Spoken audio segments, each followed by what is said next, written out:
quedamos, la anterior vez, si os acordáis, en la anterior clase, pues que estaba dudando, ¿no? Al final de si alquilarlo o no alquilarlo, cogerlo, comprar. Un poco un toto revolutum, ¿no? Que me encontraba. ¿Qué es lo que coincidía? Pues que al final no me quedaba más remedio. O sea, yo empecé con el negocio, digamos, de comprar para alquilar, pero de una manera súper indirecta, como habéis visto en la otra parte, en la primera parte del curso, ¿no? Al final lo que os digo, había hecho esos planes, ¿no? Digamos, el plan optimista, el plan neutral, el plan pesimista, y con todo al final tienes que tomar una decisión. O sea, porque dices, bueno, puede ser, no, tal. Realmente yo estaba un poquito acojonado. ¿Qué quieres que os diga de otra manera, no? ¿Por qué?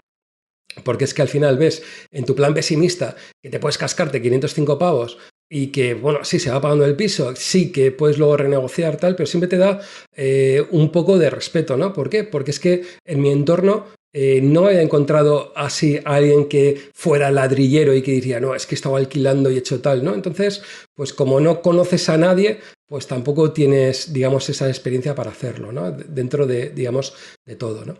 Bueno, al final, ¿qué es lo que pasó? Pues como podéis entender, pues me decidí a comprar y alquilar, ¿no? Porque al final no me quedaba mucho más remedio, ¿eh? O sea, si os digo la verdad, estuve incluso pensando en alquilar en Uribarri, que es en la zona donde, pues como os decía, es una zona de Bilbao donde, pues tengo toda mi gente, es donde me he criado de pequeño, bien, mis padres, mis suegros también están allí, entonces era la zona, ¿no? Porque al final con una niña pequeña, como os decía, pues al final necesitaba ayuda, ¿no? ¿Qué es lo que pasa? Que vi pisos para alquilar, pero no encontré ninguno que dices, jo, es que me parece que está bien, ¿no? Entonces, por eso al final me decidí realmente a comprar un piso, que es donde estoy ahora viviendo, es donde estoy haciendo el directo y luego alquilar el piso que tenía, digamos, en La Peña, ¿no? Entonces, cosas que me encontraba, ¿no?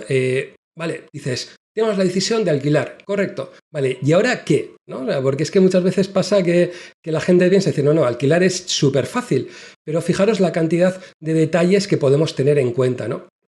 Por ejemplo, cosas que vas descubriendo y te va preguntando la inmobiliaria, porque si la inmobiliaria es más o menos decente, y la recomendación es que vayáis con la inmobiliaria, ¿por qué? Porque la comisión, digamos, lo va a pagar el inquilino, entonces a ti no te va a costar nada y te van a hacer una depuración bastante claro de esos inquilinos, ¿no? Entonces, bueno, lo primero, si os dais cuenta, ante la duda de cuánto era el precio que poner, pues al final opté a poner a 650 euros el precio de alquiler, en vez de los 700 que me recomendaba la inmobiliaria, porque sobre todo quería no tener problemas, sobre todo lo que quería es tener un buen inquilino y bueno, y al final pues bajar un poco el precio. Yo creo que siempre te da esa opción, ¿no?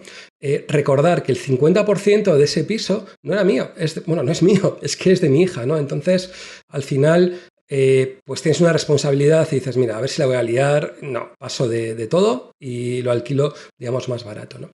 Entonces, con todo esto, pues hablo con la inmobiliaria y te empieza a hacerte un cuestionario, ¿no? Un pequeño cuestionario y empiezas a darte cuenta de muchas cosas que en ese momento pues no tenías muy claro, ¿no? Primero, te lo dicen a las claras, si quieres alquilar inmigrantes sí o no, y te quedas como diciendo, ostras, así, de primeras, ¿no? ¿Por qué? Porque la inmobiliaria te dice bien a las claras, hay mucha gente que directamente no va a alquilar ningún inmigrante, no quiere inmigrantes y demás, ¿no?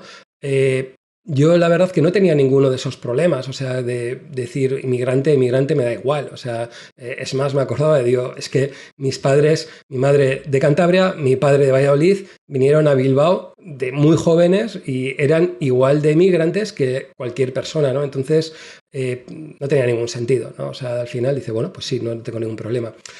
Luego me empezaron a preguntar la política respecto a mascotas. Que dices, ostras, política respecto a mascotas. Claro, ni se me había ocurrido qué podía ser eso, ¿no? Pues al final descubres que esa mascota, que puede ser muy divertida, puede ser genial, implica en cierta manera que hay un mantenimiento mayor y el piso le cuesta, tiene un mayor desgaste de todo, o sea, desde el punto de vista de la tarima, si tienes tarima, o de cualquier cosa, olores, posibles problemas con vecinos, o sea, una cantidad de posibles problemas que está ahí, ¿no? Entonces, claro, la lógica dices, vale, si una persona te viene que tiene un perro y depende del perro, pues al final tú tendrías que cobrar algo más, ¿no?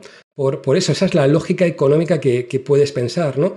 La inmobiliaria directamente te dice no. O sea, no puedes cobrar más si realmente te viene una persona pues, que tiene un perro, etcétera, porque queda fatal, ¿no? O sea, entonces me quedé un poco sorprendido, ¿no? Porque me decía, si no quieres alquilar a ningún inmigrante, pues parece que es correcto y no pasa absolutamente nada, pero no puedes, pero ten cuidado con las mascotas, que no puedes hacer esas diferenciaciones, ¿no? Y te quedas como diciendo, jaja, vale, pues de acuerdo, ¿no?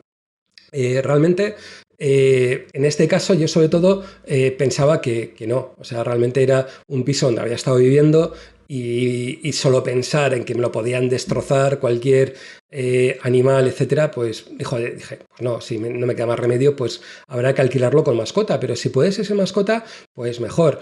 Como todo, ¿no? O sea, decía, a ver, depende de la mascota. Si es una mascota de un pez o una cobaya o tal, pues no me importa.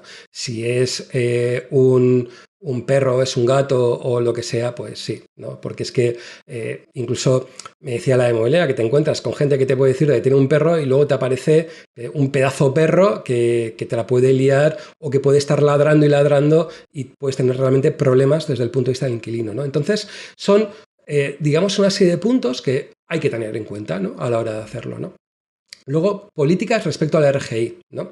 En el País Vasco hay un producto, un servicio, o como queramos llamarlo, que se llama renta de garantía de ingresos. ¿Y qué significa? Que una persona que no tenga ningún ingreso va a recibir del gobierno vasco una cantidad de dinero. Actualmente no me acuerdo cuánto es, yo creo que son alrededor de unos 700 euros, y va increciendo de manera si esa persona, por ejemplo, tiene hijos, no tiene hijos, o incluso puede tener una ayuda de alquiler, que creo recordar que si no lo han subido, porque como están haciendo cambios, subidas, etcétera, era alrededor de unos 250 euros para que os dais cuenta, ¿no? La inmobiliaria decía pues, que hay gente que admite, gente que no admite, y bueno, y sobre todo suelen ser gente que paga, etcétera, pero que bueno, que hay mucha gente que al final no quiere tener problemas o ver que le pueden quitar ese RGI por cualquier razón, ¿no? Entonces, hay mucha gente que dice, no, prefiero a gente que está trabajando, que tenga una nómina indefinida, que si se le acaba la nómina indefinida va a poder optar a RGI y va a tener más tiempo a la hora de poder hacer cosas, ¿no? Entonces, esa política de RGIs que en el País Vasco tenemos, yo creo que a lo largo del tiempo, yo creo que en el resto de España se va a ir poniendo, ¿no? Igual es algo que hablar de estas cantidades a gente que sé que está viendo este curso desde Argentina o incluso desde Colombia y te das cuenta que sorprende. Pues sí, hay esto aquí, ¿no? Luego empiezas a ver el tema de las fianzas, ¿no? Porque al final te empiezas a decir, bueno, ¿y cuántas fianzas pones? No dices, pues, ¿y cuánto es, ¿no? Lo que hay que poner. Entonces, pues la ley te marca que tienes una fianza más el mes por adelantado, más la comisión de la inmobiliaria, ¿no? Que eso, comisión masiva que tiene que pagar, digamos, el propietario, como antes, el inquilino, como antes había dicho, ¿no? ¿Qué es la realidad? Pues que tú podías pedir más fianzas, o sea, no tienes más problemas de pedir más fianzas, aunque con el tiempo cambiaron la ley y te marcaban una máximo de 2 mensualidades, ¿no? Entonces, sobre todo lo que me decía la inmobiliaria es una forma claramente de cambiar, digamos, a gente, ¿no? O sea, decir, hay gente que va muy justa y hay otra gente pues, que no va a tener problemas en darte una fianza de 5 meses, 3 meses, 6 meses. Entonces eso te va a dar mayor seguridad de darte cuenta ese, digamos, pues inquilino cómo es o qué fuentes tiene, ¿no? Entonces todo eso al final suele ser hacerlo, ¿no?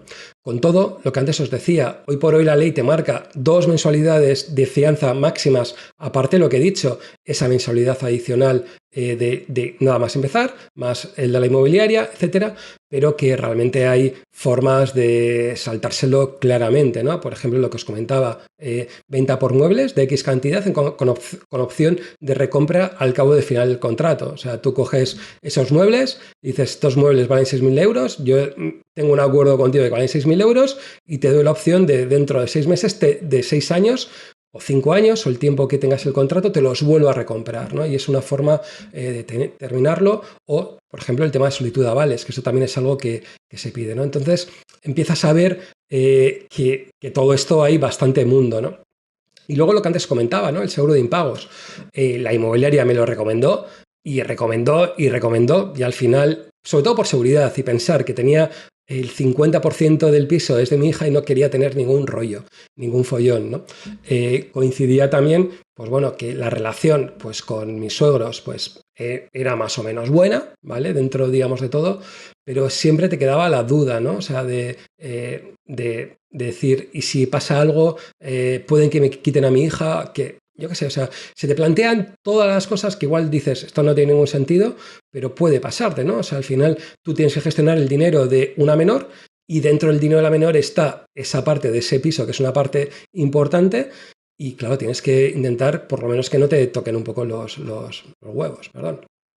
Bueno, pues en realidad con eso más o menos hice más o menos lo que veía, más o menos dentro de todo eso, y empezaron pues a mandarme pues posibles entrevistas para posibles inquilinos, ¿no? O sea, la realidad es que te encuentras, o por lo menos por todo lo que me dicen, a una cantidad de gente espectacular que está demandando piso y no hay tantos pisos, ¿no?